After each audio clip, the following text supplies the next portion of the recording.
G'day everyone. Well, today we're going to look at moving our characters around for our activity. So we don't want to probably just have them talking. It'd be nice if we could have them move around the stage as well on our directions. So we're going to start by going to one of our actors, and I've picked my sprite 2 here, and I'm going to add a new event that it's going to respond to when it moves. And I'm going to say when I receive an event, a new message to move one, then I'm going to have the guy move, not this one, I'm going to have him glide because I want him to move slowly from one spot to the next. That'll take 1 second, and I want him to be able to move to different positions. So I actually want to put 2 variables in here so that I can change each time where he might move to. So I'm going to make 2 new variables, one for X, and I don't want to show it, and one for Y. And again, it's for all sprites. So now I'm just going to change that to drag the X and the Y here, so that whenever we say receive a move, I'm going to move to X and Y. And I also want to add an event for the start to have him go to the position that he's in right now. Because if I move him around later on, I want him to come back. Don't want him to be lost and off in the woods. So go to the motion block, and right now you can see this is already filled in with where he is. So I just drag that out and good to go. So now we want to actually have someone that sends the direction to move, and you guessed it, we're going to put that into the backdrop and into the stage code. And our stage is our director, remember?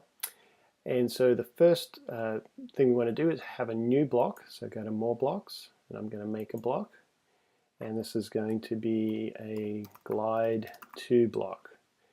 And under options, I'm going to add a labels, use labels for this block just so it's more easy to see what each of the parameters that I'm going to add are. So they don't have really any meaning other than to help us as humans understand what we need to do in the block. So I'm going to call this first one X, and I'm going to add a number input and set that to X as well. I'm going to do Y, add a number input Y, and add another one, which is the actor message, and that's going to be a string. So I have the actor message, and that adds a new block with all of that stuff in it. So now I can just put in the fact that I want to set my 2 variables first. So I want to set my Y to the Y, and I drag this out, and I see I have an error here in my typing. That should be X, Y, sorry, there we go. And I also want to set my X to the X value.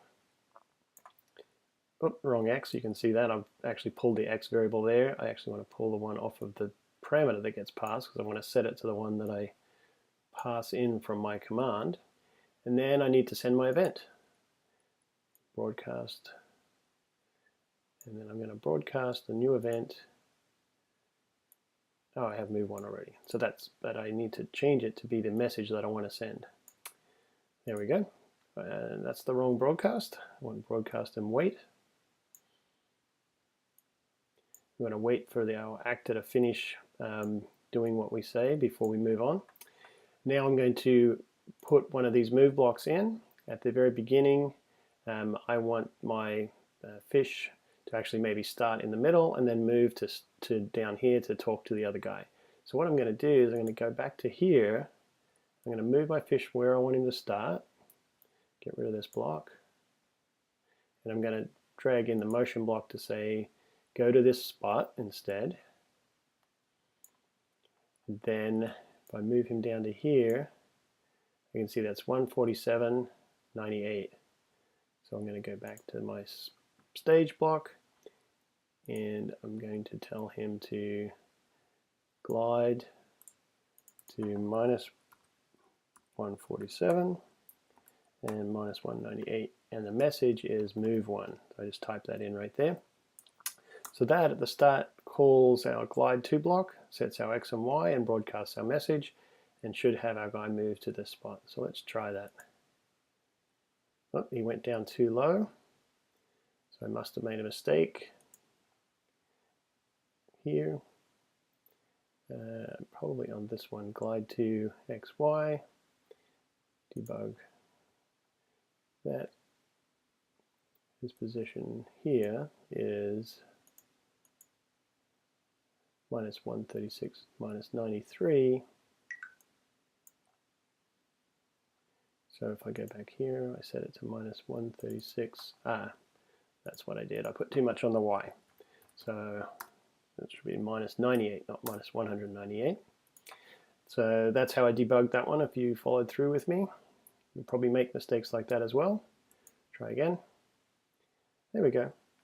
So now each time my fish will go start from that position and move down, and I can move around and add additional glide to blocks. The thing I'm missing is my fish 2 doesn't have that command. There's nothing in here. So I want to add that. I just pick up my move block. I'm going to drag that onto fish 2 to copy it and put it over the top of this one. And I'm going to change the event to move 2. Now I can additionally add that move block here. So overall, this gives us the ability now to set our characters to speak or move around as we want on the screen. And think about the fact that you can probably add more of these blocks to get them to do whatever else you want. Maybe you want them to show or hide themselves. You can create a block to do that. Or maybe you want them to do an animation or effect, so that you can add a block that broadcasts a message to tell them to spin, or something else that you want to do in the blocks here. So really, whenever you receive a message, you can put whatever you want in this block that you would like your actor to do and send different messages. So see what you can come up with for your actors and stage direction.